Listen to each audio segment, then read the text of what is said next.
Os bons fornecedores estão tendo espaço para crescer? E juntando com o de cima, e os aventureiros estão sendo combatidos? Esse é um assunto de contexto. Não é o Tribunal de Contas da União responsável por essa questão, não é o mercado, não é a Polícia Federal, é todo mundo junto. Cada um tem uma parcela de responsabilidade a cumprir. O Tribunal de Contas, aí vem a boa notícia, em função de ter ouvido do mercado as reclamações a respeito desse comportamento anormal dos players, o Tribunal de Contas da União iniciou uma auditoria neste ano, em cima do Comprasnet, identificando, com base em auditoria de dados, todas as vezes que uma empresa ganhou o pregão e não assinou o contrato. E agora está identificando quais foram os CNPJs que mais frequentemente estiveram nessa situação. E está fazendo um encaminhamento para os respectivos gestores e para o Ministério do Planejamento, no sentido de explicar o que está acontecendo e por que as multas e as consequências legais, como a declaração de inidoneidade, não estão sendo aplicadas. E a partir desse acordo, que deve sair no início do ano que vem, imaginamos, nós vamos estabelecer uma nova linha de auditoria, que é garantir que os gestores públicos penalizem as firmas que prejudicam as licitações públicas. Na Lei 866 está previsto prejudicar uma licitação pública, multa e detenção, prisão. Está previsto. Não era praticado. Por quê? A razão que os gestores públicos alegam é a seguinte: o meu interesse é fazer a licitação acontecer e entregar o objeto. Aí vem o mercado e bagunça a minha licitação. Se eu ficar gastando tempo para punir esse montão de bagunceiros, eu não vou ter tempo para fazer o contrato final acontecer. E principalmente, se eu entro com uma ação qualquer contra um bagunceiro, ele pode muitas vezes entrar na justiça, e aí fica um processo travado durante um bocado de tempo. O que esses gestores dizem? É verdadeiro? Verdadeiro é. É difícil, é trabalhoso e existe risco. Mas nem por isso justifica ele deixar de aplicar o que a lei manda. O que a lei diz não é uma opção, não é uma alternativa, é uma obrigação. Se, aí eu tenho que ser cuidadoso na maneira de dizer o que eu vou dizer. Se ele tiver que enrolar com o objeto para poder cumprir a lei, até isso é admissível. Por quê? Porque o oposto, não cumprir a lei sistematicamente, produz essa doença que vocês estão me dizendo e continua prejudicando as contratações, impedindo a entrega dos objetos. Percebe? Eu caio no mesmo problema, eu não consigo chegar no objeto. Então é melhor eu não conseguir chegar no objeto uma vez, mas botar alguém lá, esquartejado na Praça dos Três Poderes, para todo mundo ver que o governo pune exemplarmente, porque no mês que vem, no ano que vem, o pessoal do mercado, os aventureiros, vão pensar 10 vezes antes de se meter numa confusão com o governo.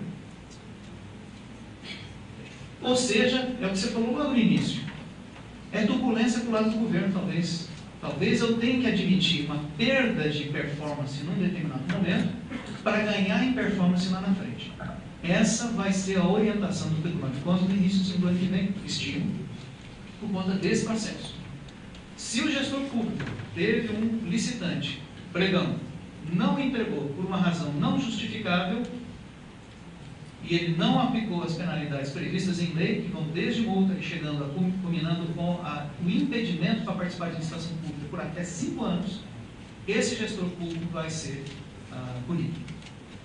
Então a gente começa a mudar as regras do jogo devagarinho, consertando o comportamento de cada um dos atores devagarinho. Agora leva tempo. Leva um bocado de tempo para mudar a cabeça das pessoas. E a gente tem que ser paciente nesse meio caminho. A minha dúvida é se a gente consegue sobreviver nesse vale. Mas a prática tem demonstrado que de alguma forma, sabe-se lá como, a gente consegue sobreviver, a gente sai do outro lado. E vamos melhorando. Então, os aventureiros estão sendo combatidos? Nós estamos trabalhando para encontrar isso. Polícia Federal está atuando, Ministério do Planejamento, via SRT, está trabalhando nisso. Tivemos conversas muito boas com o pessoal da AGU, da Advocacia Geral da União, quanto a isso. Vamos mudar a postura, vamos dar uma enrijecida geral com os aventureiros, né? Alguns conceitos estão sendo discutidos, por exemplo, uma das fraudes, né, comuns é o camarada que vende o lugar dele na fila. Outra é o camarada que, por exemplo, entra para perder. E como que ele entra para perder? Ele entra com um documento não válido. Uma das hipóteses que está sendo trabalhada é por que não termos uma base de dados cadastral de documentos das empresas que valem para todas as licitações. Então, em vez de você apresentar determinados documentos para cada licitação que você faz, o órgão público apenas consulta a base. Aí você vai ser doido se coloca lá na base um documento sem validade, com algum defeito, porque aí você não perde só uma licitação, você perde todas. Então, são algumas hipóteses que estão sendo trabalhadas. Com certeza, o mercado pode ajudar muito a construir mecanismos mais eficazes, mais efetivos. Com relação, finalmente, à micro e pequena empresa, o TCU já percebeu o problema que está acontecendo. Eu diria para vocês que é até óbvio que o problema ia acontecer. Basta, quando nós demos a primeira vez o texto da lei complementar, nós dissemos, isso vai dar problema. A lógica, a ideia é muito boa, mas a lógica processualística, ela é extremamente, me permitam dizer, infantil. Porque quando você faz uma jogada, a teoria dos jogos diz que você tem que calcular como todos os outros jogadores vão jogar. Quais são as jogadas mais vantajosas para cada um dos players, para cada um dos interessados.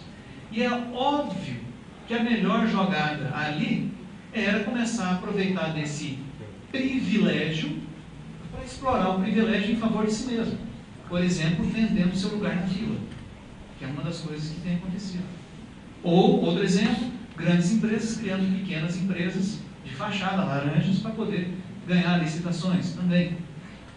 Diante disso, o Tribunal de Contas já tem preparado para o ano que vem uma série de conversas com os formuladores dessas políticas para rever e tentar entender. E o que ele já começa a fazer? Medir. Começa a medir isso nos sistemas eletrônicos e assim por diante, para tentar encontrar bons indicadores que venham no futuro a dar um suporte à geração de melhores políticas.